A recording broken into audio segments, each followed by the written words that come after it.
असेच नवनवीन व्हिडिओ पाहण्यासाठी आमच्या चॅनलला लाईक, शेअर, सबस्क्राईब करा. रामकृष्ण हरी.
समाधिस्थो मूर्तिं भजे ज्ञानदेवम्. ओम नमो ज्ञानेश्वर करुणाकरा दयाळा तुमसानुग्रह लादलो पावन झालो चराचरी. कदम व्यातोसी वैकुंठम मानवं देहमत्यजन तुकाराम साधू उपयान्यापयस्मा. सेवे लागी सेवक झालो तुमच्या लागलो निज चरणा. अहो स्वामी तुकया देवा यावरी न करावा अभेद. संपाद्य ज्ञानं जीविदाय भक्तिं विलोकितोयेन समाधिराज. वैराग्यवन्तं सुविचारयुक्तं नमामि सुगं शिरसा गुरुन्दं. मस्तकमाधवायावरी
बोला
संत संगतीचे काय सांगू सुख, संत संगतीचे काय सांगू सुख, आपणा पारिके नाही देथे.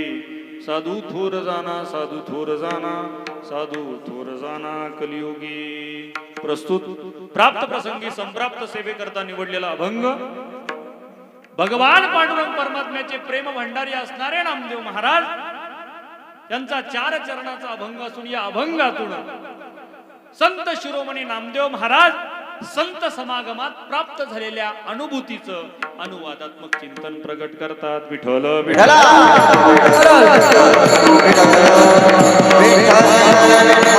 संतांच्या सहवासामध्ये गेल्यानंतर जो आनंद प्राप्त होतो, जे सुख प्राप्त होतं, त्याचं विवेचन करणारा आजचा अभंग आहे. खरं म्हणजे सेवेला सुरुवात करण्यापूर्वी थोडासा परिहार देणं अगत्याचं आहे. मौजे श्री क्षेत्र दुधा या तीर्थक्षेत्रावर चालत असलेला हा अखंड नामजप यज्ञ सोहळा गेल्या 5 वर्षापासून अविरत या ठिकाणी वाटेला आली, हे माझं परम भाग्य समजतो. या उत्सवामध्ये खऱ्या अर्थानं ज्यांचं भागवत आहे त्यांचे परमस्नेही परम आदरणीय हरिभक्त परायण त्र्यंबक बाबा राऊत दहितकर यांचं या ठिकाणी सुंदर असं भागवत सुरू आहे. त्याचप्रमाणे या उत्सवामध्ये अनेक नामवंत मंडळी या ठिकाणी उपस्थित आहेत. या उत्सवामध्ये आजच्या या कीर्तन सेवेला माझे परमार्थ स्नेही, माझे परमार्थ मार्गदर्शक, खऱ्या अर्थानं ज्यांचं बोट धरून आम्ही खऱ्या अर्थानं परमार्थात आलो, त्याशी आमचे परमपूज्य गुरुवारी हरिभक्त पारायण संतोष बाबा पवार या ठिकाणी उपस्थिती बाबांच्या चरणावर नतमस्तक होतो. त्याचप्रमाणे या उत्सवामध्ये आमचे लाडके बंधू परमपूज्य गुरुवारी हरिभक्त पारायण सचिन बाबा केकान या ठिकाणी उपस्थित आहेत. खंदारी महाराज आहेत, सोपान बाबा खंदारी या ठिकाणी उपस्थित आहेत आणि परिसरातील सर्व भाविक भक्त गुरुजन मंडळ या ठिकाणी उपस्थित आहेत. आमच्या संतोष बाबांच्या आळंदीच्या गुरुकुलाचे म्हणजे मा नर्मदा गुरुकुल आश्रमाचे सर्व चमू या ठिकाणी उपस्थित आहेत. तुमच्या सर्वांच्या चरणावर नतमस्तक होतो आणि सेवेला प्रारंभ करतो. विठ्ठल विठ्ठल.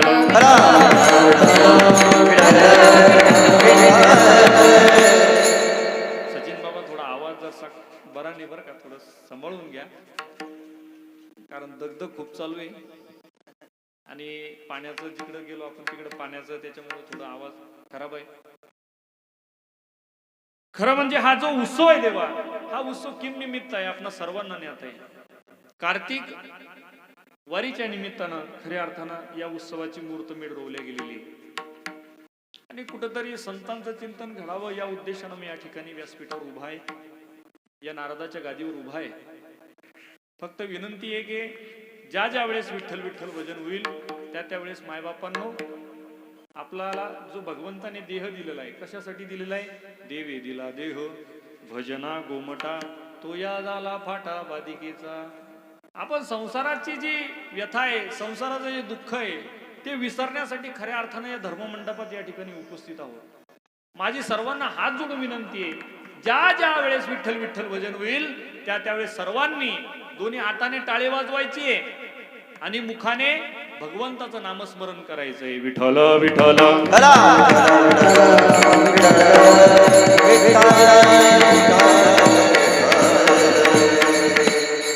संतांचं चिंतन करण्यासाठी खऱ्या अर्थानं आपण या ठिकाणी उपस्थित आहोत. का करावं संतांचं चिंतन? महाराष्ट्र भूमी संतांची भूमी देवा.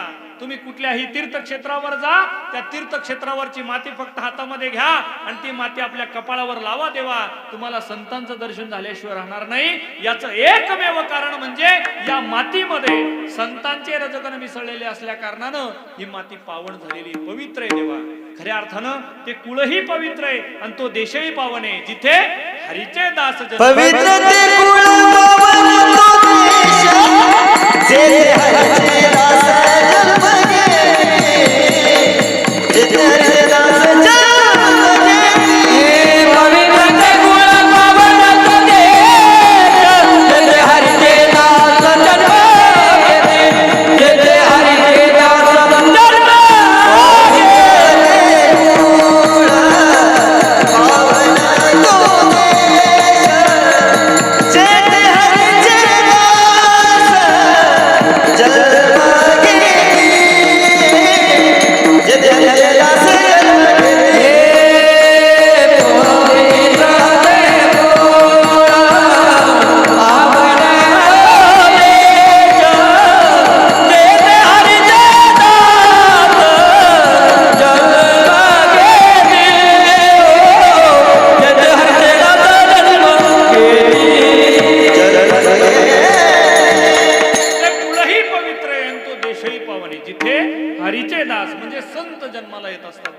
संत अवताराला येत असतात. पवित्र ते कुळ पावन तो देश, जेथे हरीचे दास जन्म घेती. खऱ्या अर्थानं बघा महाराज, आपली महाराष्ट्र भूमी किती पावन भूमी हो. आपल्या प्रत्येक विभागात, प्रत्येक जिल्ह्यात, प्रत्येक तालुक्यात खऱ्या अर्थानं संतांचा अवतार झालेला आहे. किती भाग्यवान आहे आपण. आज संपूर्ण देशामध्ये आपल्या श्री संत गजानन महाराज संस्थांचं नाव निघतं देवा. असं मॅनेजमेंट कुठंच पाहायला मिळणार नाही. एवढी व्यवस्था, एवढं सुंदर भोजन. खऱ्या अर्थानं हे संतांचं कार्य आहे देवा. संत अवताराला आले येतात. संत अवताराला येऊन काय करतात तो? इथे उपकारासाठी आले गरजा वैकुंठी. खऱ्या अर्थानं संत तुमचा आमचा उद्धार करण्यासाठी खऱ्या अर्थानं या अवनी तलावर अवतीर्ण होत असतात देवा. किती भाग्य आहे देवा आपलं. आपण रामप्रभूंच्या खऱ्या अर्थानं या भारत भूमीमध्ये राहतो. आताच 22 जानेवारीला खूप मोठा उत्सव आपण सर्वांनी साजरा केला देवा. अहो, दैदिप्यमान उत्सव आपण सर्वांनी साजरा केला. प्रत्येकाच्या डोळ्यात अश्रू तरंगत होते. कितीतरी शेकडो वर्षाचा संघर्ष खऱ्या अर्थानं आपण आपल्या डोळ्यांनी त्या रामप्रभूंची मूर्ती ज्यावेळेस प्रतिष्ठापना होत होती त्यावेळेस आपण आपल्या डोळ्यांनी खऱ्या अर्थानं त्या रामप्रभूचं चित्र त्या ठिकाणी पाहू शकत होतो. किती भाग्याची गोष्ट आहे देवा. अहो, माता शबरी माता खऱ्या अर्थानं कित्येक हजारो वर्ष प्रभू श्री रामचंद्रांची त्या ठिकाणी वाट पाहत होते. जब मेरे राम जी का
प्रभू श्री रामचंद्र भगवान लक्ष्मणजी माता शबरीच्या कुटिया समोर उभे.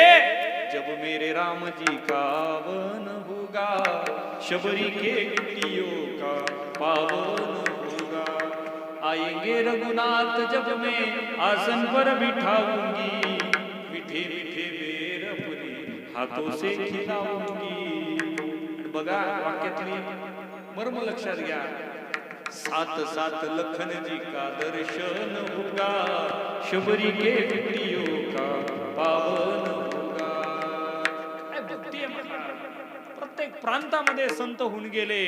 आपल्याला प्रत्येकाला खऱ्या अर्थानं अभिमान वाटला पाहिजे की आपली ही भूमी आहे, ही देवभूमी आहे, ही संत भूमी आहे. हा अभिमान आपल्या प्रत्येकाच्या हृदयामध्ये जागृत झाला पाहिजे. आपल्या प्रत्येकाच्या मुखातून भगवंताचं नामस्मरण घडलं पाहिजे, संतांचं नामचिंतन घडलं पाहिजे. आणि खऱ्या अर्थानं संतांचं चिंतन करण्यासाठी मी या ठिकाणी उपस्थित आहे. आपल्याला खऱ्या अर्थानं हिंदू धर्माचा स्वाभिमान असला पाहिजे देवा. आपण खऱ्या अर्थानं स्वाभिमान आपला गहाण ठेवलेला आहे. आपण मंदिरात जायला घाबरतो. आपण देवासमोर जाऊन नतमस्तक होऊ शकत नाही. आजही आपण आपल्या लेकराला हात धरून बोट धरून त्याला मंदिरात चाल बाळा, इथं देवाची मूर्ती आहे, प्रभू श्री रामचंद्र आहेत, हनुमानजी आहे, हनुमानजी समोर बैस आणि हनुमान चालीसा म्हण असं म्हणतो का आपण आपल्या लेकरांना? नाही म्हणत देवा. त्या गोष्टीची गरज आहे आज. हिंदू धर्माला जर वाचवायचा असेल आणि इतर धर्मावर बोलून फायदा नाही. इतर धर्माचे लोक त्यांचा धर्म चांगल्या पद्धतीने सांभाळतात. आपल्याला जर आपला धर्म सांभाळायचा असेल तर निश्चित प्रत्येक मायबापाने आपल्या मुलाला जागरूक करणं फार महत्वाचं आहे देवा. विठ्ठल विठ्ठल आपल्याला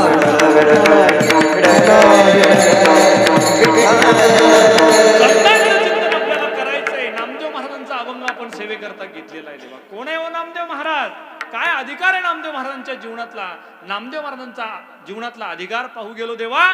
चौयुगापासून खऱ्या अर्थानं नामदेव महाराज चौयुगाचा भक्तनामा उभा कीर्तनी, पाठीमागे डोळे झाकून उभी तीजनी. एवढी भक्त परंपरा आहे नामदेव महाराजांच्या जीवनातली. खऱ्या अर्थानं 4 युगापासून भगवंताचे भक्त म्हणून नामदेव महाराजांना स्वतःला मिरवण्यात फार आनंद आहे देवा. काय परमार्थ आहे देवा नामदेव महाराजांच्या जीवनातला. वैकुंठवासी घुले बाबा एक वाक्य सुंदर म्हणायचे की परमार्थामध्ये व्यवस्थेला किंमत नाही, अवस्थेला किंमत आहे महाराज. बाबा घुले बाबांचं वाक्य आहे की परमार्थामध्ये व्यवस्थेला किंमत नाही, अवस्थेला किंमत आहे. सागर महाराज किती मोठ्या गाडीतून आले, त्यांनी किती इस्त्रीचा शर्ट चांगला घातला याला अर्थ नाही. अवस्था काय सागर महाराजांची हे पाहणं फार महत्वाचं आहे देवा. आमच्याकडं व्यवस्था आहे, अवस्था नाही आमची. सकळ संतांचा जर विचार केला तर सकळ संतांमध्ये फक्त नाथ महाराज असे होते महाराज की त्यांची व्यवस्थाही होती ना अवस्थाही होती. पिढीजा श्रीमंती होती, नाथ महाराजांची व्यवस्थाही होती, अवस्था होती. पण बाकीच्या संतांचा जर विचार केला तर व्यवस्था नव्हती पण अवस्था होती देवा. आमची व्यवस्था आहे महाराज.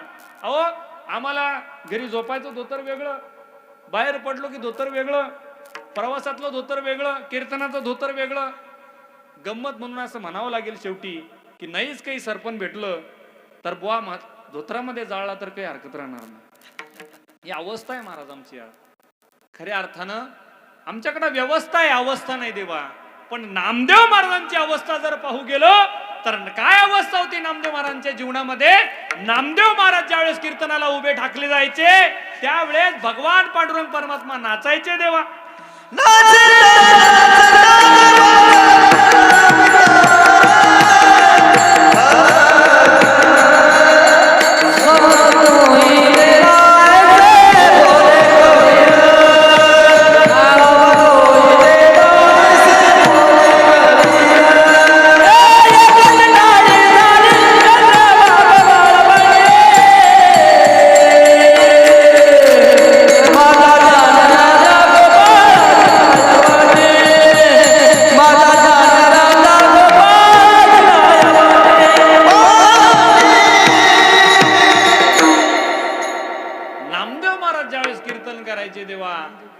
नाचायचे हो देव. नामदेव कीर्तन करी पुढे देव नाचे पांडुरंग. आणि एवढे बेभान होऊन भगवान परमात्मा नाचायचे देवा की शेवटी भगवंताचा पितांबर गळला तरी भगवंताला तिथं भान राहायचं नाही. तर शेवटी कबीर महाराज म्हणायचे सावध होई देवाय सावले कबीर. नाचायचे ते नामदेव महाराजांचं कीर्तन आहे. आमचं कीर्तन सुरू झालं की लोक झोपते. आमचं कीर्तन आहे महाराज. पण नामदेव महाराजांचं कीर्तन आहे देवा. काय अवस्था आहे नामदेव महाराजांच्या जीवनातली. अहो कीर्तन सुरू झालं की जिकडं तिकडं संत मांदेळी राहायचे, अभंग म्हणायला माझे ज्ञानोबा राहायचे. अभंग बोलता रंग कीर्तनी भरला, प्रेमाचे छंदे विठो नाचू लागला.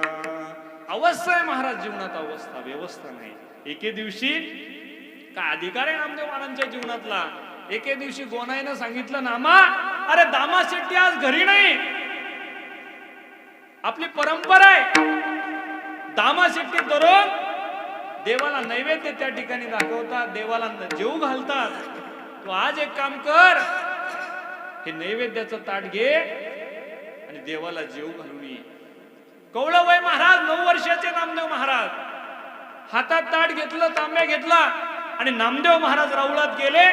देवासमोर ताट ठेवलं, तांब्या ठेवला आणि नामदेव महाराज म्हणू लागले देवा जेवून घे, देवा जेवून घे. घेऊन आलो नैवेद्याला एक तरी घास हे विठ्ठला. देवा नैवेद्य घेऊन आलोय, अरे जेवण कर.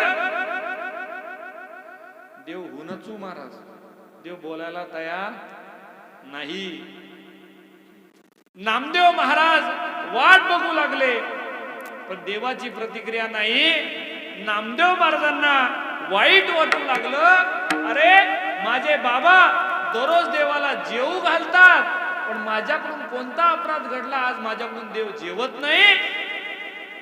अंतकरण पाजरलं आणि नामदेव महाराजांनी आपलं डोकं बडवायला सुरुवात केली. महाराज देवा, आता मी या ठिकाणी माझं डोकं फोडून या ठिकाणी जीव देईल, जीव. देव प्रगट झाले आणि प्रगट झाल्यानंतर नैवेद्य हातीचा मूर्ती दे, हो, नैवेद्य हातीचा मूर्ती दे, हो, नैवेद्य हातीचा मूर्ती दे, हो, नैवेद्य हातीचा मूर्ती दे. बरे हा सामना, बरी हा संताचा, नैवेद्य हातीचा मूर्ती दे, नैवेद्य हातीचा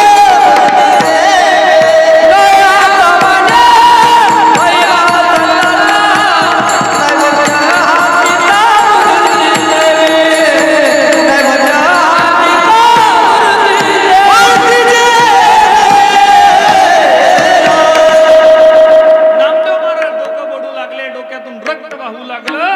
देवाला कळवळ आला, देव प्रगट झाले आणि नामदेव महाराजांच्या हातून देव जेवले. देवा नैवेद्य हातीचा मूर्ती जेवी हे हा सामान्य महिमा संतांचा.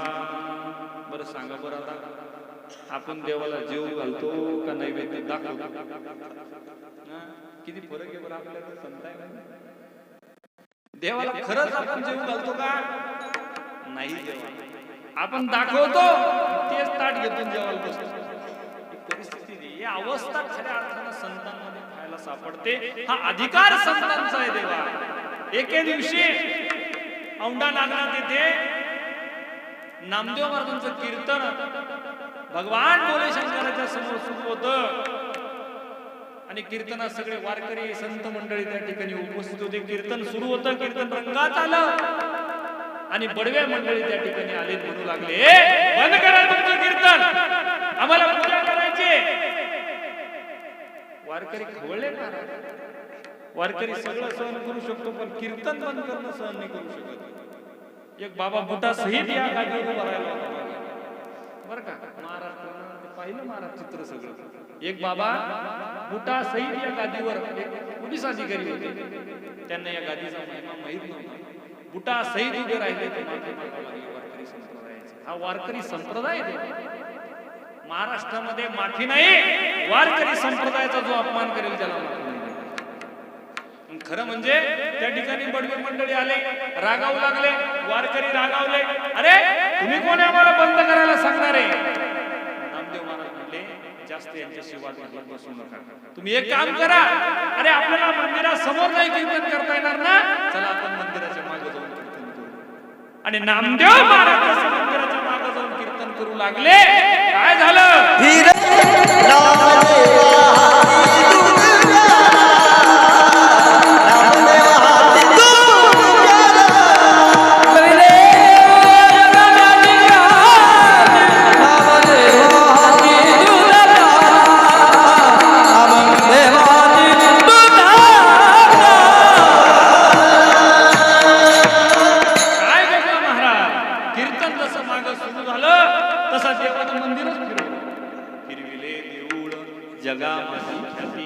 नामदेवा हाती दूध प्याला.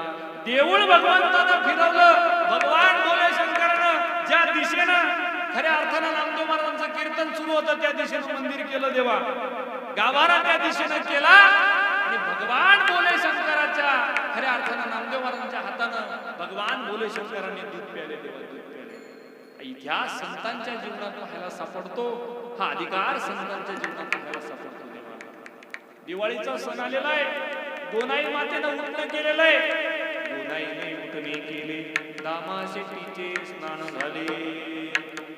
गोनाई मातेनं उठणं केलं आणि गोनाई माता आता नामदेव महाराजांना स्नान घालू लागल्या आणि स्नान घालता घालता नामदेव महाराज म्हणू लागले, आई अगं किती सुंदर आंघोळ घालतेस, मला एक काम करशील का? त्या भगवान परमात्म्याला आंघोळ घालशील का तुझ्या हातानं?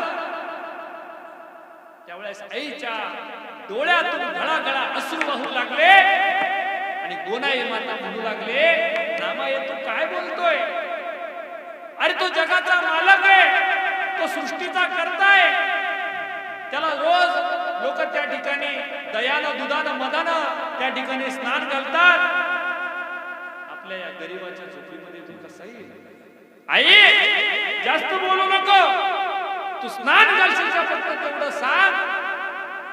त्यावेळेस गोनाई माता म्हटली, नामदेवा मी स्नान घालण्याचं काम करते, आई वचन दे मला, तू स्नान घालशील का? हो नामदेवा मी स्नान घालेल. आई तुम्हाला वचन दिलं, मी देवाला आणण्याचं काम करतो, तू स्नान घालण्याचं काम करायचं. पळतच महाराज नामदेव महाराज राऊळात गेले. सण दिवाळीचा आला,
दिवाळीचा सण आलेला आहे. नामदेव महाराज पळतच राऊळात गेले.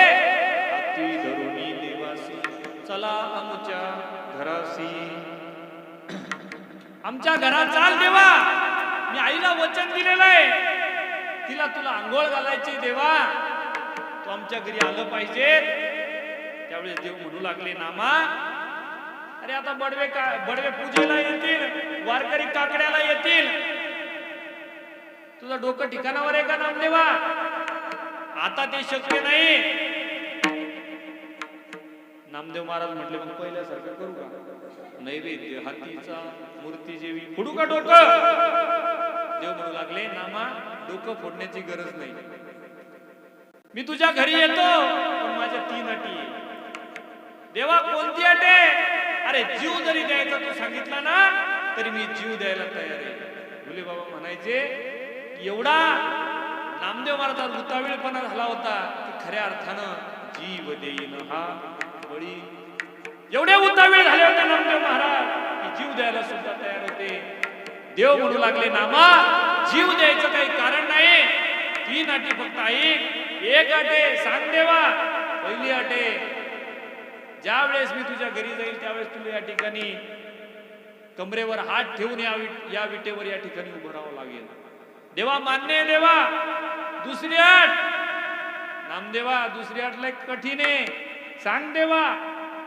त्यावेळेस देव म्हणू लागले, नामदेवा ज्या वेळेस तुला ही लोक आंघोळ घालतील त्या आंघोळीचं पाणी गरम असेल आणि ज्या वेळेस ते तुझ्या अंगावर पडेल, चटका बसल, त्यावेळेस चुळबुळ करायची नाही, एका जागेवर स्थिर उभं राहायचं. आणि तू जर हल्ला की या लोकांना कळल हा देव नाही. ठीक आहे देवा मान्य. तिसरी अट सांग.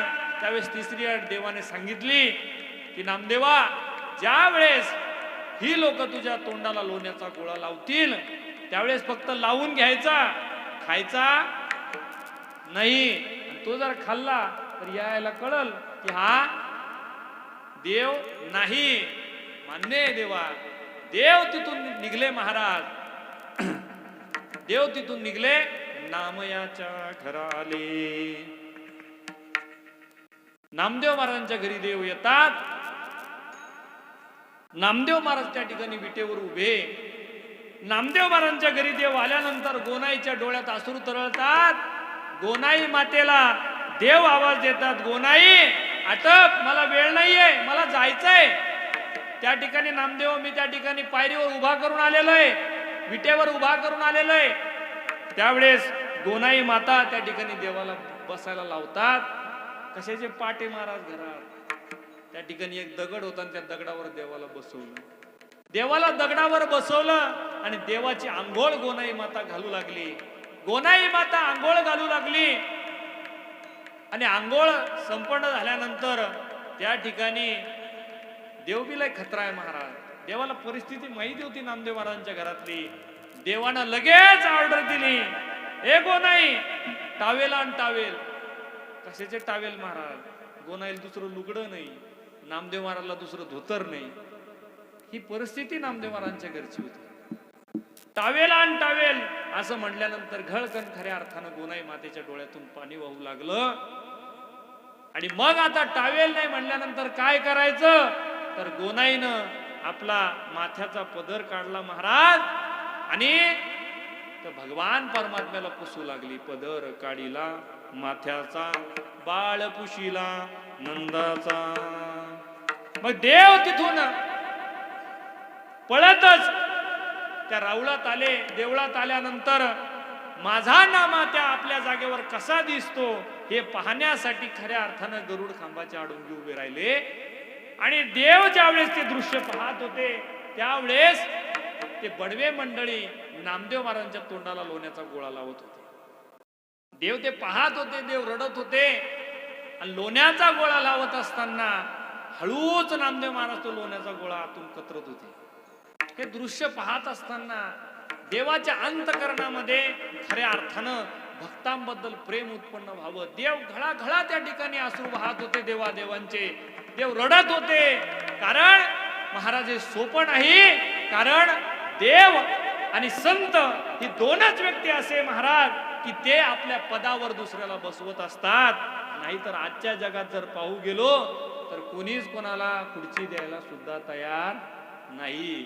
आताची सध्याची परिस्थिती लय बिकट आहे महाराज. सध्या निवडणूक आहे, कोणी कोणाला खुर्ची देईल का हो? नाही देऊ शकत. सध्याची परिस्थिती, भाऊ भावाला मानत नाही देवा. पण खऱ्या अर्थानं देवा आणि संतांचं नातं हे काहीतरी वेगळं असतं. संत आणि देवाचं, देवाचं आणि भक्ताचं नातं काही वेगळं असतं. खऱ्या अर्थानं देव भक्ता लागी उपचार मांडिले, शांती सुखासनी माझे बैसविले, तरुणी तन्मयाचे छत्र गौरविले. म्हणे सुखे राज्य करा त्रिभुवनी. खऱ्या अर्थानं देव आणि संतांचं नातं काही वेगळं असतं. देवा विठ्ठल विठ्ठल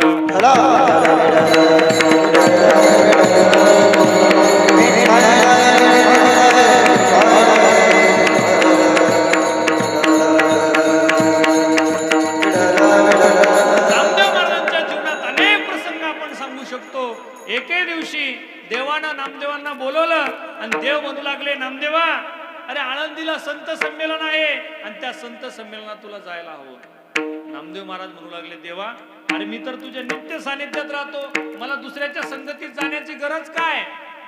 त्यावेळेस देव म्हणू लागले, नामा तू पंढरी क्षेत्रीचा प्रतिनिधी म्हणून तिथं जायला हवं.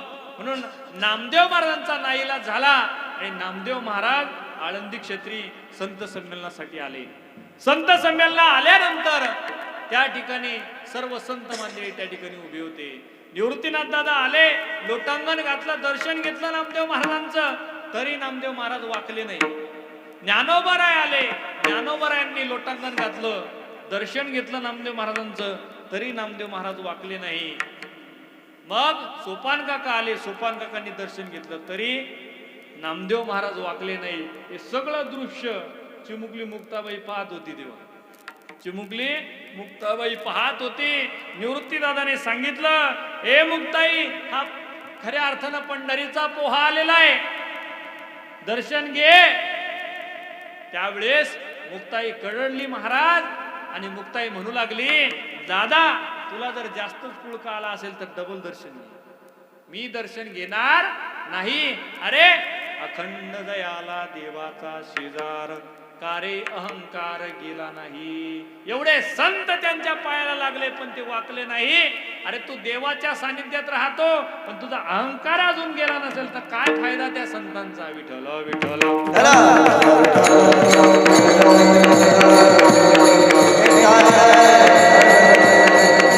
नामदेव महाराज घाबरले पण खऱ्या अर्थानं इंद्रायणीचं स्नान केलं. संत संमेलन ज्या ठिकाणी चालू होतं त्या ठिकाणी जाऊन बसले. संत संमेलनाचा विषय होता कोण पक्क आणि कोण कच्च. कोण पक्क आणि कोण कच्च. खऱ्या अर्थानं त्या ठिकाणी अनेक महाराष्ट्रातली संत मंडळी त्या ठिकाणी उपस्थित होते. एक एक संत समोर येत होता आणि त्या परीक्षणाचं कार्य गोरोबा काकांकडे दिलेलं होतं. तेरचे गोरोबा काका. आता ते गोरोबा काका होते कुंभार. आता मला एक सांगा, कुंभाराकडे जर मडकं तपासायचा असेल तर तो काय साधन वापरतो. थापटणं वापरतो. जे जुने लोक आहेत त्यांना माहिती. आणि थापटणं वापरतो. मडकं हातात घेतो. त्या मडक्यावर ते थापटणं मारतो आणि ते जर मडकं फुटलं तर ते मडकं कच्च आणि ते जर फुटलं नाही तर ते मडकं पक्क मडकं. अशा पद्धतीचं परीक्षणाचं काम गोरोबा काकांकडे दिलेलं होतं. आणि गोरोबा काका हातात ते थापटणं घेऊन उभे होते. एक एक संत समोर येत होता. वयोवृद्ध गोरोबा काका हातात थापटणं घेऊन प्रत्येकाच्या डोक्यावर मारत होते. प्रत्येकाच्या त्या संतांच्या डोक्यावर मारत होते. वार करत होते. एक एक संत समोर येत होता. डोक्यावर थापटणं त्याच्या बसत होतं आणि हसत हसत बाजूला जात होता. हे सगळं दृश्य नामदेव महाराज पाहत होते आणि मनात विचार करत होते की बाबा एवढं मोठं थापटणं डोक्यावर बसल्यानंतर रडायला पाहिजेत. हे तर हसू राहिले. हे तर हसताय. नेमकं याचं कारण का. पण नामदेव महाराजांना काही कळालं नाही. पण अंतःकरणामध्ये भीती उत्पन्न झाली आणि आता नामदेव महाराजांचा नंबर आला आणि जसं गोरोबा काकांनी थापटणं डोक्यात टाकलं नामदेव महाराज रडू लागले आणि रडत रडत तिथून जसे पळाले महाराज. पळाल्यानंतर आमची चिमुकली मुक्ताई त्या ठिकाणी कडाडली. चिमुकली मुक्ताई म्हणू लागली अरे हे गाडगं कच्च आहे कच्च. हे अजून पक्क झालेलं नाही. हा अजून कोण्या गुरुचा चेला झालेला नाही. हा निगुरू आहे निगुरू. खऱ्या अर्थानं हे वाक्य ज्यावेळेस नामदेव महाराजांच्या कानी पडले त्यावेळेस अंतःकरणामध्ये दुःख उत्पन्न झालं. नामदेव महाराज राऊळात गेले. भगवान पांडुरंग परमात्म्याची उराउरी भेट घेतली आणि देवाला म्हणू लागले का रे देवा कशाला पाठवलं होतं रे तिथं. तू तर म्हणतो कृपाळू सज्जन तुम्ही संत जन. कशाचे कृपाळू होते. जीव घ्यायचा ठेवला होता त्यांनी फक्त. कशाचे कृपाळू. देवणे नामदेवा झालं काय. ज्यावेळेस नामदेव महाराज इति वृत्तांत देवाला सांगतात त्यावेळेस देव म्हणतात नामा खरं सांगू का. अरे खरंच तू कच्चा आहे. महाराज किती दुःख झालं असेल हो नामदेव महाराजांना. आपल्याच बापाने आपल्याला येडं म्हणावं.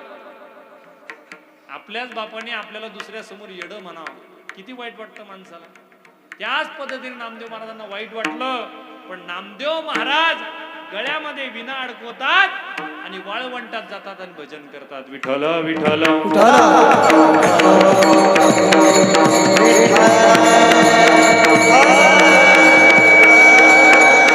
नामदेव महाराज त्या ठिकाणी भजन करू लागले. देवानं घिसड्याचं रूप धारण केलं. पठाण झाला देव मलंग झाला. घिसड्याचं रूप धारण केलं आणि आता त्या ठिकाणी घिसडा माहिती आहे तुम्हाला. तुम्ही बोलत कोण नाही. हा काही चावलं काय तुम्हाला. बोलत जा. घिसडा माहितीये ना. कशाला म्हणते घिसडा. तुमच्या गावात येत असेल ना पाटा वरवंटा घेऊन. त्यांचा संसार कसा असतो तुम्ही सर्वांनी डोळ्यांनी पाहिलेला आहे. एक पाल असतं त्या पालामध्ये ते संसार थाटलेला असतो त्यांचा. असाच एक घिसडा आणि घिसडी त्या ठिकाणी त्या वाळवंटात बसलेले होते. त्यांचा तो संसार त्यांनी मांडलेला होता. चूल मांडलेली होती. त्या चुलीवर एक भली मोठी हांडी ठेवलेली होती आणि आता त्यांचा जेवणाचा त्या ठिकाणी स्वयंपाकाचा बेस सुरू होता.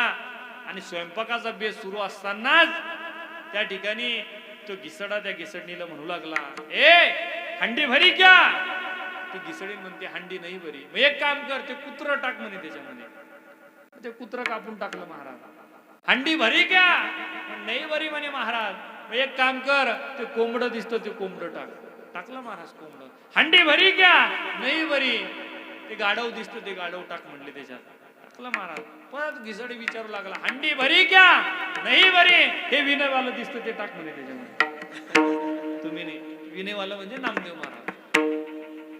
विनेवाला दिसत असं म्हणल्यानंतर ते टाक असं म्हटल्यानंतर नामदेव महाराज तिथून जसे पळाले महाराज, राऊळात आले आणि देवाच्या पायाला लागले. देवा, अरे बाबा माझ्यावर एवढे दुःखद प्रसंग येऊन ओढावताय, तू माझ्या मदतीसाठी येत नाही. खऱ्या अर्थानं देव हसू लागले, देव म्हणू लागले, देव नामदेवा, अरे तू खऱ्या अर्थानं, मी प्रत्येक ठिकाणी अवतार घेऊन त्या ठिकाणी आलो, मी प्रत्येक रूपानं त्या ठिकाणी आलो, पण तुम्हाला ओळखू शकला नाही. याचं कारण असं आहे की तू मला एक दिवशी समजतो, तू माझा सर्वव्यापी भाव अजून जाणू शकला नाही. वैकुंठवासी घुले बाबा वाक्य एक सुंदर म्हणायचे, वस्तू वस्तुत्वानं प्राप्त जमत नाही, तर ती वस्तू ज्ञानत्वानं प्राप्त व्हायला हवी. विठ्ठल विठ्ठल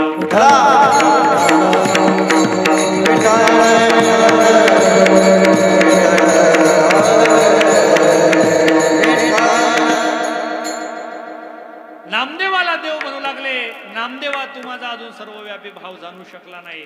तुला कोण्यातरी गुरुच्या खऱ्या अर्थानं तुझ्या जीवनामध्ये नितांत गरज आहे. म्हणून तू एक काम कर, औंढा नागनाथ या क्षेत्री जा, त्या ठिकाणी येसोबा खेचर नावाचे एक सद्ग्रस्त आहे, त्यांचा तू शिष्य बन. खऱ्या अर्थानं नामदेव महाराज औंढा नागनाथ क्षेत्री आले. आल्यानंतर पाहिलं तर ते म्हातारं वय, आणि त्या म्हाताऱ्यानं खऱ्या अर्थानं ते पाय पिंडीवर ठेवलेले होते. ती कथा आपल्या सर्वांना ज्ञात आहे.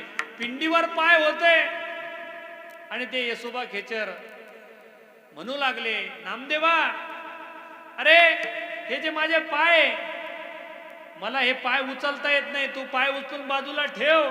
त्यावेळेस नामदेव महाराज म्हणू लागले, अरे काय म्हणता रे, देवाच्या त्या ठिकाणी पिंडीवर पाय ठेवतो, काय अक्कल नावाची गोष्ट. पण खऱ्या अर्थानं नामदेव महाराजांना त्यांची ओळख नव्हती.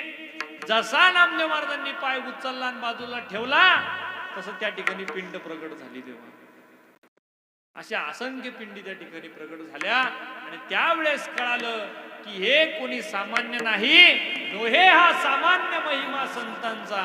खऱ्या अर्थानं हे संत आहेत.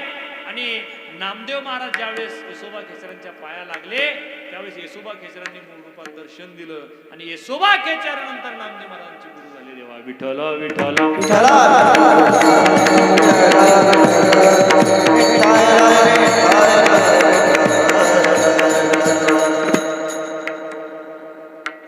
नामदेव महाराजांचे गुरुदेव येसोबा खेचर झाल्यानंतर नामदेव महाराज असेच एका ठिकाणी जेवणासाठी बसलेले होते.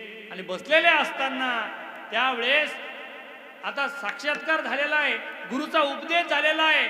हे सगळं झाल्यानंतर ज्यावेळेस नामदेव महाराज भोजन करू लागले, आणि भोजन करता करता एक कुत्र येतं आणि ताटामधली चपाती उचलून नेतं. देवा, नामदेव महाराज तुपाची वाटी घेऊन त्या कुत्र्याच्या मागे पळू लागले. ए देवा, अरे कोरड्या रोट्या का खासी, तुपाची वाटी घे. तब हशोनी श्वान बोले, नाम्या हे तुझ कैसे कळले, येरू म्हणे खेचेरे उपदेशिले, सर्वाभूती विठ्ठल.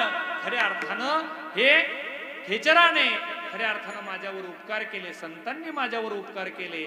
संतांनी खऱ्या अर्थानं हा सर्वव्यापी भाव देवाचा माझ्या अंतकरणामध्ये देण्याचं काम केलं, धारण करण्याचं काम केलं. आणि त्याच अनुषंगाने मी या ठिकाणी देवा तुम्हाला ओळखू शकलो. विठ्ठल विठ्ठल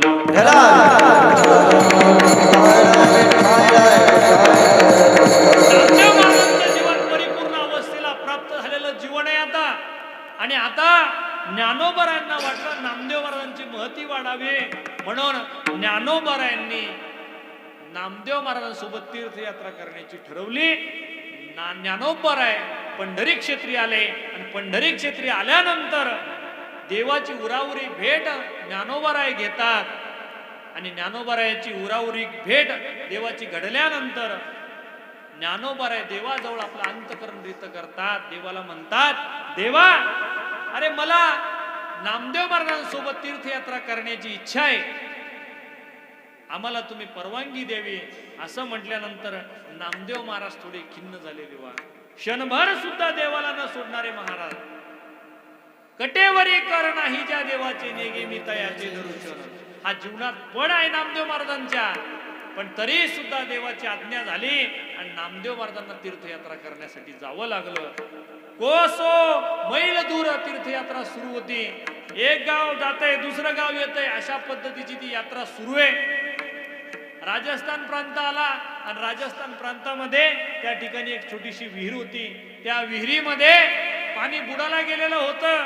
आता तहान दोन्ही महात्म्याला लागलेले, ज्ञानोबरायांना तहान लागलेले आणि नामदेव महाराजांना सुद्धा तहान लागलेले.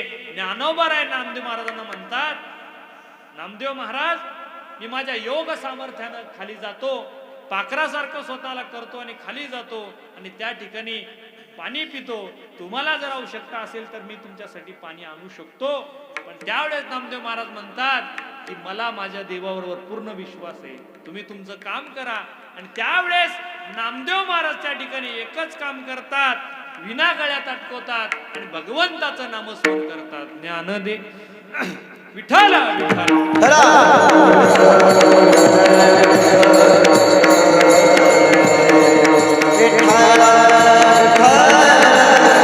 नामदेव महाराज देवाचं भजन करू लागले, देवाला आळवू लागले आणि खऱ्या अर्थानं ती विहीर ओसंडून वाहू लागली. ते पाणी नामदेव महाराजांच्या पायाजवळ येऊन ठेपलं. हे खऱ्या अर्थानं भक्तीचं सामर्थ्य आहे. देवा आपली जर भक्ती दृढ असेल, आपलं जर नामचिंतन आपल्या जीवनामध्ये असेल तर निश्चित देव आपल्या संकटी सुद्धा आपल्याला पावल्याशिवाय राहत नाही. म्हणून आपण सर्वांनी नामचिंतन करणं फार महत्वाचं आहे. देवा नामदेव महाराजांचे असे अनेक प्रसंग त्यांच्या जीवनात घडत होते. नामदेव महाराजांनी ज्ञानोबरायांची त्या ठिकाणी तीर्थयात्रा सुरू होती. तीर्थयात्रा आता काशीमध्ये येऊन ठेपली. काशीमध्ये आल्यानंतर त्या ठिकाणी काशी विश्वनाथ ज्ञानोबरायांचा हात धरतात. ज्ञानोबाचा ऐसे बोलत चालत दोघे आले गंगेआत. गंगेमधून त्या ठिकाणी जात असताना गंगाबाई खऱ्या अर्थानं ज्ञानोबरायांच्या पायाला मिठी मारते. त्यावेळेस नामदेव महाराज म्हणतात, नामा म्हणे सोडाबाई ज्ञानदेव सर्वा ठाई. तुम्ही ज्यांचे पाय पकडतात ते ज्ञानोबार आहे, सर्व ठिकाणी व्यापक आहे. तुम्ही त्यांचे पाय धरू नका. तुम्ही कुठेही दर्शन घेतलं तरी ज्ञानोबरायांचं तुम्हाला दर्शन झाल्याशिवाय राहणार नाही. अशी यात्रा ज्ञानोबरायांची नामदेव महाराजांची सुरू आहे. कोसो मैल दूर आल्यानंतर पंढरपूर क्षेत्री हे दोन्ही महात्मे येतात. आल्यानंतर देवाला एवढा आनंद होतो. देवाला लढीवाळ माझा नामा ज्यावेळेस तीर्थयात्रा करून आला, देव मावंद्याचा कार्यक्रम त्या ठिकाणी करतात. अनेक संत मंडळी त्या ठिकाणी जेवून उठतात आणि काही संत मंडळी नामदेव महाराजांकडे जातात. नामदेव महाराजांना विचारतात, का हो नामदेव महाराज, तुम्ही इतका काळ संतांच्या सानिध्यात होता, तुम्ही तीर्थयात्रा करण्यासाठी संतांच्या सानिध्यात गेला, तुम्हाला काही सुखलाभ प्राप्त झाला का? अभंगाच्या पहिल्याच्या संत संततीचे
संत सहवासात गेल्यानंतर जे सुख प्राप्त झालं ते तुम्हाला मला शब्दात सांगायला जमत नाही. संत संगतीचे काय सांगू सुख, आपण पारिखे नाही तेथे.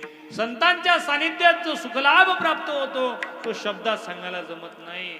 एके दिवशी नारद महर्षी वैकुंठ लोकात जातात आणि वैकुंठ लोकात गेल्यानंतर त्या ठिकाणी देवाला आळू लागतात. नारायणा नारायणा नारायणा नारायणा. हे नारद महर्षीचे हे स्वर ज्यावेळे देवाच्या कानी पडतात त्यावेळे देव सुद्धा मंत्रमुग्ध होतो देवा. आणि देव म्हणू लागतो, नारद महर्षी या, आपण आलात, बसा. संतांची देवाची भेट त्या ठिकाणी झालेली आहे. नारद महर्षी देवाला प्रश्न विचारतात, देवा मला तुमच्याकडून एका प्रश्नाची उत्तराची अपेक्षा आहे. देव म्हणतात नारद महर्षी विचारा. त्यावेळेस नारद महर्षी म्हणतात, देवा संत सानिध्यामध्ये गेल्यानंतर काय फायदा होतो, संत सानिध्यात गेल्यानंतर काय सुखलाभ होतो, संत सानिध्याचा खऱ्या अर्थानं मला परिणाम सांगा. संत सानिध्यात गेल्यानंतर माणसाची काय अवस्था होते ती मला सांगा. त्यावेळेस देव म्हणतात, नारद महर्षी या सगळ्या प्रश्नाची उत्तर तुम्हाला खाली गेल्यानंतर कळेल. तुम्ही एक काम करा, एक गाव आहे, त्या गावामध्ये एका कुपाटीवर एक सरड्या बसलेला आहे, त्याला जाऊन तुम्ही हे प्रश्न विचारा आणि तो निश्चित तुम्हाला या प्रश्नाचं उत्तर दिल्याशिवाय राहणार नाही. नारद महर्षी त्या गावात येतात. गावात आल्यानंतर नारद महर्षी म्हणू लागतात, नारायणा नारायणा नारायणा नारायणा. हे मंजूळ स्वर त्या सरड्याच्या कानी पडतात. नारद महर्षी काही विचारण्याच्या आतच त्या सरडा त्या कुपाटीवरून खाली पडतो आणि तडपून तडपून गत प्राण होतो देवा. नारद महर्षीला भानगड काही कळत नाही. नारद महर्षी परत वैकुंठ लोकात जातात आणि वैकुंठ लोकात गेल्यानंतर नारद महर्षी परत देवाला म्हणतात, देवा अहो तुम्ही ज्यांना प्रश्न विचारण्यासाठी पाठवलं, ज्यांच्याकडे प्रश्न विचारण्यासाठी पाठवलं ते तर गतप्राण झाले, मला प्रश्नाचं उत्तर कोण देईल. त्यावेळेस देव म्हणू लागतात, तुम्ही एक काम करा, आता दुसरं गाव तुम्हाला सांगतो, त्या गावात जा आणि त्या गावात गेल्यानंतर एका त्या आंब्याच्या झाडावर एक पोपट बसलेला आहे, त्याला तुम्ही संतांचा महिमा विचारा. आणि असं केल्यानंतर नारद महर्षी वैकुंठ लोकातून भूलोकामध्ये येतात. इहलोकामध्ये आल्यानंतर नारद महर्षी गाऊ लागतात, नारायणा नारायणा नारायणा नारायणा. हे मंजूळ स्वर त्या पोपटाच्या कानी पडतात. नारद महर्षी विचारतात, हे पोपटा संतांच्या संघाचा महिमा मला सांग. असं म्हटल्यानंतर तो पोपट ते सगळं ऐकतो. ऐकल्यानंतर खाली कोसळतो, तडपून तडपून गत प्राण होतो. नारद महर्षीला काही भानगड काही कळत नाही. नारद महर्षी परत वैकुंठ लोकात जातात आणि देवाला प्रश्न करतात, देवा तुम्ही ज्यांच्याकडे मला पाठवताय त्यांच्याकडे गेल्यानंतर ती लोक या इहलोकीची यात्रा संपून परलोकी अंतर्धान होते, मी करायचं काय, माझ्या प्रश्नाचं उत्तर कोण देईल. त्यावेळेस आता देव नारद महर्षीला म्हणतात, नारद महर्षी फक्त आता शेवटचं तुम्ही या मृत्यू लोकामध्ये जा, अमुक अमुक नगरी आहे आणि त्या नगरीचा जो राजा आहे त्या राजाच्या त्या कुळामध्ये त्याच्या पोटी खऱ्या अर्थानं कित्येक वर्षानंतर पुत्र प्राप्ती त्याला झालेली आहे. त्या पुत्राला जाऊन तुम्ही विचारा, संतांच्या संघाचा महिमा सांग. नारद महर्षीच्या डोक्यामध्ये काही विचार सुरू झाले. नारद महर्षीला वाटलं, अरे आतापर्यंत जे गेले ते बेवारस होते. काय आतापर्यंत जे गेले त्याला मागं पुढे विचारणारं कोणी नव्हतं. आता जर राजाच्या दरबारी गेलो आणि राजाचं पोरग जर मेलं, आता कित्येक दिवसानंतर जन्माला आलंय, ते जर मेलं तर आपलं काही खरं नाही. नारद महर्षी भीत भीतच त्या नगरीमध्ये पोहोचले. जिकडा तिकडा आनंद सुरू होता, ढोल ताशे नगाडे वाजत होते आणि त्या लेकराचं स्वागत ती सर्व ती नगरी करत होती. त्याच्या आगमनाचं स्वागत ती सगळी नगरी करत होती. अशातच नारद महर्षी त्या ठिकाणी पोहोचल्यानंतर त्या राजांचे जे दूत होते त्यांच्या मार्फत राजांना संदेश गेला. संत महात्मे नारद महर्षी आपल्या नगरीमध्ये आले. राजांना एवढा आनंद झाला, अरे दुग्ध शर्करा योग आहे, आज पुत्रप्राप्ती झाली आणि संतांचं सुद्धा दर्शन मला घडणार आहे. राजा धावतच नारद महर्षी जवळ आला. नारद महर्षीचा हात धरून नारद महर्षीला राजवाड्यामध्ये आणलं. नारद महर्षी थोडे भीतभीतच त्या ठिकाणी बसले की काय होईल. आणि नारद महर्षी राजाला भीतभीत प्रश्न विचारतात. राजन, मी असं ऐकलंय तुम्हाला पुत्र प्राप्ती झाली, त्या पुत्रासोबत मला 2 मिनिटं वार्तालाप करायचा आहे. राजांना वाटलं, अरे आजच जन्माला आलेला पोरग कस काय बोलू शकल. तुमच्याकडे बोलतात का पोरं जन्माला आले आले? बोलतच नाही तुम्ही. आमच्याकडे ना मेल्यानंतर माणसं जाळतात. तुमच्याकडे बोला. राजांना प्रश्न पडला, नेमकं हे आजच जन्माला आलेलं पोरग काय बोलणार. पण शेवटी संत महात्मे समोर पाहिले. राजांनी आपला प्रश्न त्या ठिकाणीच थांबवून घेतला आणि राजन नारद महर्षीला घेऊन त्या राणीच्या कक्षामध्ये गेले. ते बाळ त्या पाळण्यामध्ये झोपलेलं होतं.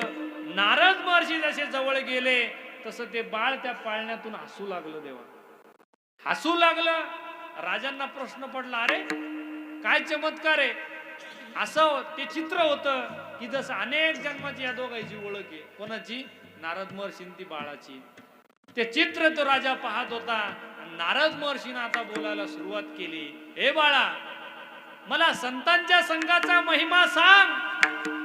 असं म्हटल्यानंतर त्या बाळाला वाचा फुटली. देवा आणि वाचा फुटल्यानंतर त्याने सांगितलं की नारद महर्षी, मी संतांच्या संघाचा महिमा तुम्हाला नक्की सांगतो. फक्त माझी एक विनंती तुम्हाला आहे, तुम्हाला ज्यांनी माझ्याकडं हा प्रश्न विचारण्यासाठी पाठवलं त्यांना इथं पहिले घेऊन या.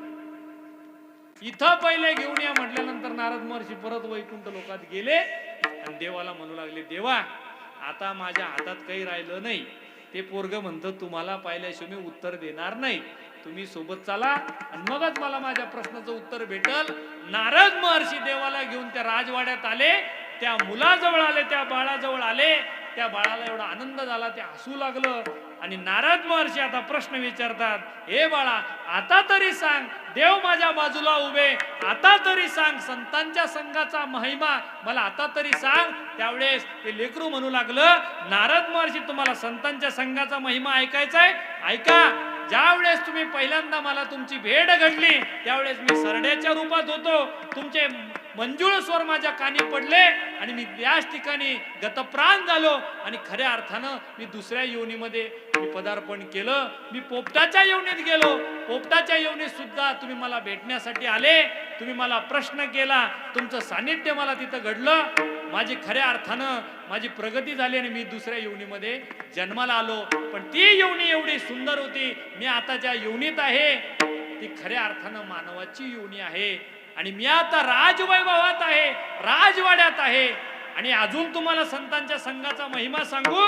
अहो नारद महर्षी, तुम्ही मला भेटले याच्यात आनंद नाही, पण तुमच्यामुळं मला देवाचं दर्शन झालं यात नवले.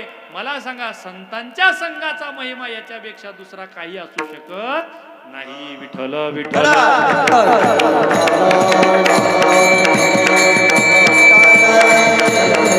ते संतांच्या संघाचा जो महिमा आहे, जे सुख आहे देवा, ते शब्दात सांगायला जमत नाही. आणि संतांजवळ आपला परका भेद खऱ्या अर्थानं शिल्लक नसतो देवा. आपला परका भेद संतांच्या ठिकाणी पाहायला मिळत नाही.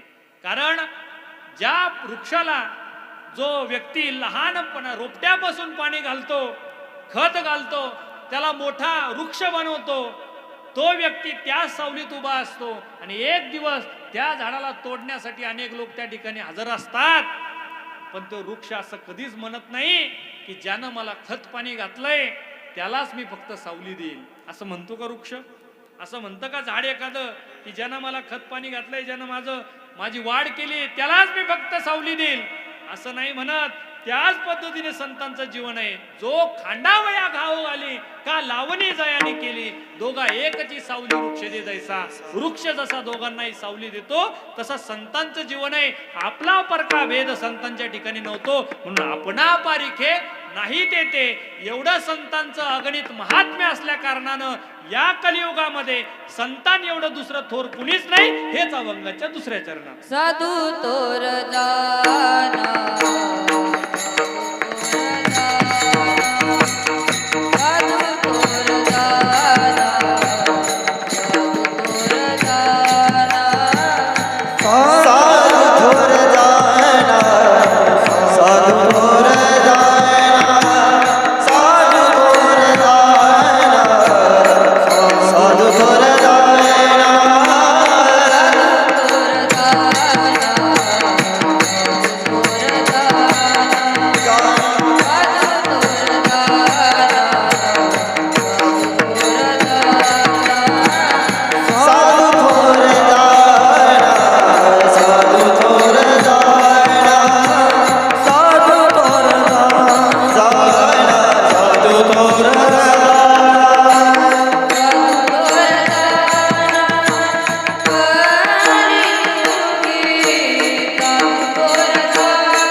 साधू एवढं दुसरं थोर कुणीच नाही देवा.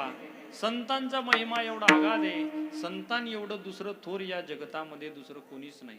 आपण ज्यांना भाऊ ताई दादा अण्णा आप्पा ज्यांचे ज्यांचे मोठा मोठाले फ्लेक्स लावतो देवा, ती लोक थोर नाही आणि ती बनूच शकत नाही. कारण संतांचं कार्य खऱ्या अर्थानं तुम्हा आम्हाला जागृती देण्याचं कार्य देवा. संतांनी त्यांच्या जीवनात आल्यानंतर तुम्हा आम्हाला निरंतर जागृती देण्याचं काम केलेलं आहे. उठा जागे भारे आता, स्मरण करा पंढरीनाथा, भावे चरणी ठेवा माता, चुकवे व्यथा जन्माच्या. जागा करण्याचं काम संत महात्मे तुम्हा आम्हाला करत असतात, म्हणून ते थोरे देवा. ते जन्माला आल्यानंतर, ते अवताराला आल्यानंतर या जड जीवांचा उद्धार करतात, म्हणून ते थोरे देवा. त्यांच्या जीवनामध्ये आपला परका भेद नसतो, म्हणून ते थोरे देवा. साधू थोर जाना, साधू थोर जाना, साधू थोर जाना.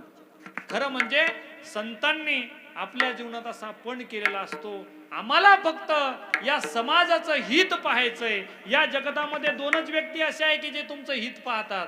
एक व्यक्ती म्हणजे तुमची आई आणि दुसरे म्हणजे संत. शोधून आले संत हित हित जगाचे, हित हित जगाचे, हित हित जगाचे. शोधून आले संत हित हित जगाचे, हित हित जगाचे, हित हित जगाचे. शोधून आले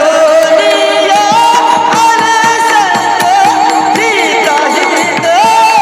हित हित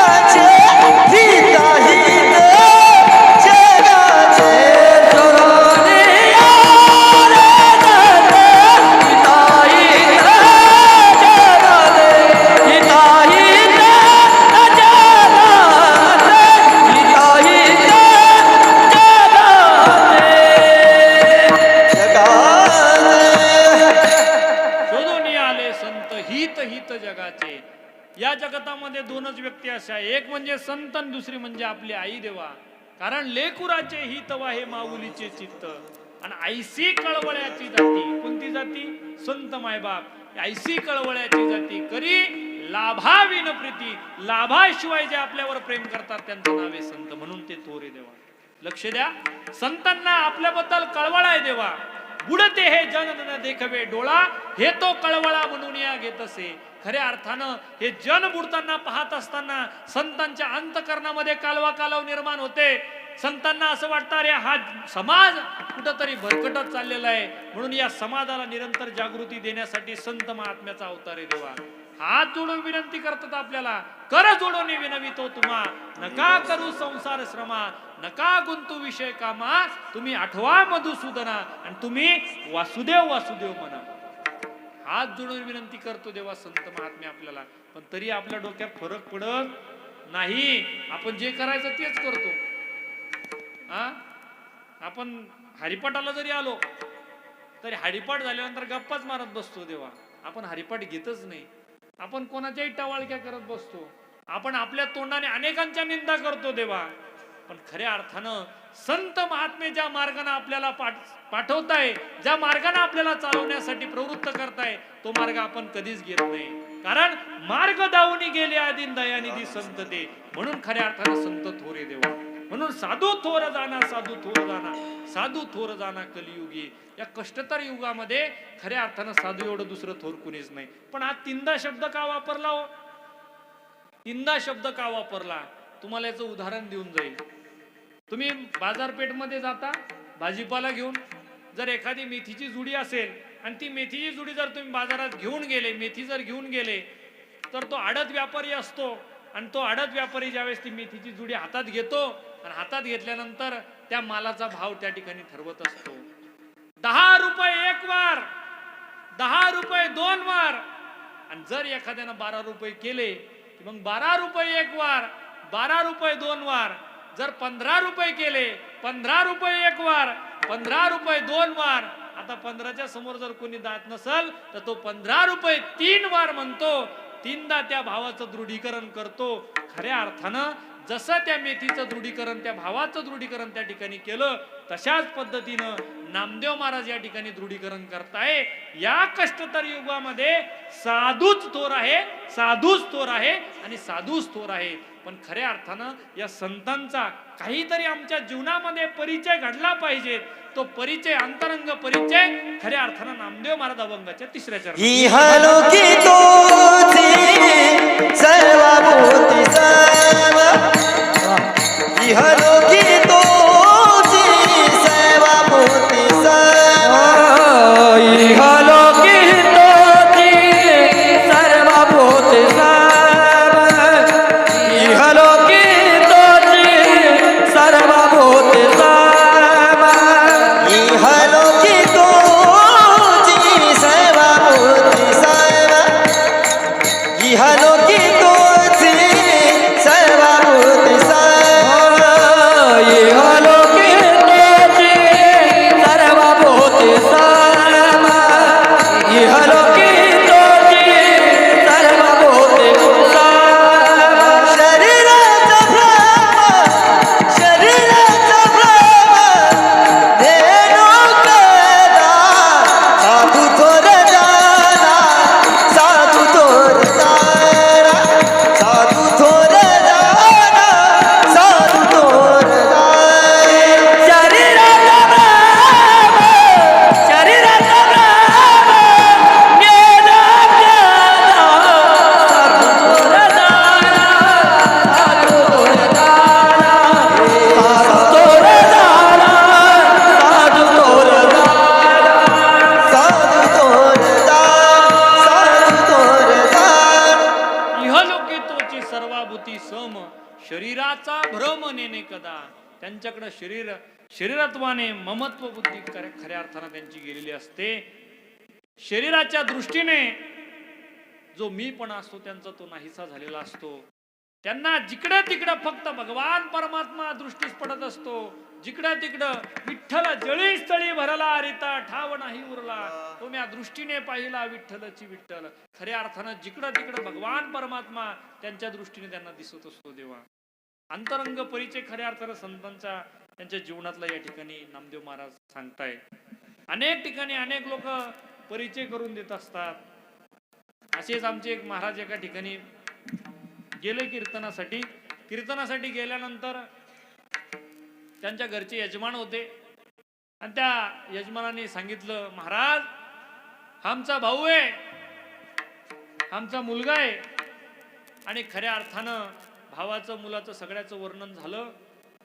पण बायकोचं वर्णन करताना आता बऱ्याच ठिकाणी महिलांचं जे नामूल्य अनेक ठिकाणी म्हणत असतात महाराज ही आमची मिसेस आहे, अनेक ठिकाणी म्हणत असतात महाराज ही आमची अर्धांगिनी आहे, अनेक ठिकाणी म्हणत असतात महाराज ही आमच्या गृहलक्ष्मी आहे. अशा वेगवेगळ्या ठिकाणी वेगवेगळा नामोल्लेख केला जातो. ते महाराज त्या ठिकाणी बसलेले होते आणि त्यांनी सांगितलं महाराज या दूध घेऊन आलेल्या त्या तुम्हाला माहिती का कोण आहे? म्हटलं बाबा पहिल्यांदाच तुझ्या घरी आलो, माहित असण्याचं कारण नाही. त्यावेळेस सांगितलं महाराज हे आपलंच बारदान आहे, हे आपलंच बारदान आहे. पण खऱ्या अर्थानं ती बाई थोडी खमकी होती. त्या महाराजांनी त्या बाईला प्रश्न विचारला का हो यांनी तर तुमचा परिचय दिला, पण आता तुम्ही यांचा परिचय आम्हाला तुमच्या तोंडातून सांगा. त्यावेळेस म्हणे महाराज अहो काय सांगावं म्हणे हे आमचंच भंगार आहे. पण या भंगाराचा आणि या बारदानाचा परिचय आपल्याला काही गरजेचा नाही. आपल्याला खऱ्या अर्थानं संतांचा परिचय होणं फार महत्वाचं आहे. आज आपल्याला दृष्टीत जरी संत दिसत नसले देवा, तरी आज आपल्या प्रत्येकाच्या घरामध्ये गाथा आहे, ज्ञानेश्वरी आहे. तुम्ही त्याच्यावर जरी डोकं ठेवलं तर तुम्ही संतांच्या पायावर डोकं ठेवल्याशिवाय राहणार. म्हणून आजही तुम्ही ज्ञानेश्वरीच्या 3 ओव्या वाचा आणि गाथेचा 1 अभंग वाचा देवा. तुमच्या घरामध्ये ज्ञानोबा तुकोबारायांसारखे अपत्य जन्माला आल्याशिवाय राहणार नाही. ही वस्तुस्थिती आहे. पण आपण खऱ्या अर्थानं या संतांच्या वाङ्मयापासून दूर चाललेलो आहे. मी दरवर्षी या ठिकाणी कीर्तन करतो आणि दरवर्षी सांगतो. बरं आता इमानदारीनं सांगा, मागच्या वर्षी एक संकल्प तुम्हाला घ्यायला लावला होता की कीर्तनाच्या काल्याच्या कीर्तनापर्यंत प्रत्येकाने माळ गळ्यामध्ये धारण करावी. किती लोकांनी माळी गळ्यामध्ये धारण केल्या सांगा बरं एकदा हात वर करून. किती लोकांच्या गळ्यामध्ये पवित्र तुळशीची माळ हात वर करा बरं एकदा. काय बाबा आता 3 वर्षात काही फायदा झाला नाही मग आमचा इथे. आम्हाला पाकिटात 500 रुपये कमी टाका, पण त्याच 500 रुपयाच्या माळी या सगळ्यांच्या गळ्यात घातल्याशिवाय राहू नका. याचं कारण असं आहे, आपण जर आज माळकरी झालो, आपण जर आज वारकरी झालो तर निश्चित ही अशी पिढी तयार झाल्याशिवाय राहणार नाही. जे आमचं कार्य खऱ्या अर्थानं संतोष बाबा आळंदी सारख्या क्षेत्रामध्ये करत आहे.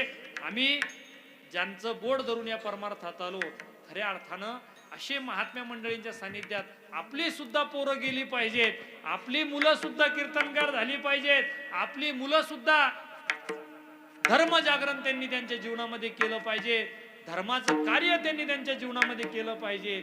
हे खऱ्या अर्थानं संतांचे विचार आहे, हे संतांचं कार्य आहे देवा. हा संतांचा परिचय जीवनाचा, आणि ते संतांचा परिचय जर आपल्याला करून घ्यायचा असेल तर आपण प्रत्येकाने माळकरी होणं फार महत्वाचं आहे. माळकरी आपल्या गळ्यामध्ये पवित्र तुळशीची माळ पाहिजे. आपण जो उत्सव आता साजरा करतोय तो कार्तिकी उत्सव आहे.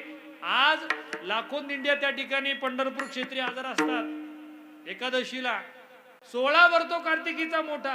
आपण सर्वच जण आळंदी ते पंढरी आषाढी वारीसाठी जातो देवा. विचार करा, जर आपण जर वारीला जातो तर आपण माळकरी होणं गरजेचं आहे की नाही? आपण प्रत्येकाने गळ्यात माळ धारण केली पाहिजेत का नाही? एक सांगतो तुम्हाला, तुम्ही माळकरी झाल्यानंतर तुमचं वाटोळं कधीच होणार नाही, पण माळ गळ्यात धारण केल्यानंतर जर तुम्ही ती माळ काढली ना तर तुमचं निश्चित वाटोळं झाल्याशिवाय राहणार नाही. हे नारदाच्या गादीवर उभं राहून सांगतो बरं का.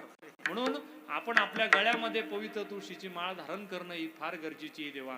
संतांचं कार्य आपल्या समोर सांगतोय, संतांचा परिचय हे अशाच पद्धतीने देवा. महाराष्ट्रामध्ये संतांनी अशाच पद्धतीचं कार्य केलं. इहलोकी तोची सर्वाभूती सम, शरीराचा भ्रम नेणे कदा. आणि संतांचं खऱ्या अर्थानं कार्य असेल, जीवन असेल, हे कशा पद्धतीचं आहे अभंगाच्या नामावली गाया दूध येतो नामावली गाया दूध येतो नामावली गाया दूध येतो नामावली गाया दूध येतो नामावली गाया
साधू थोर जाणा कलयुगी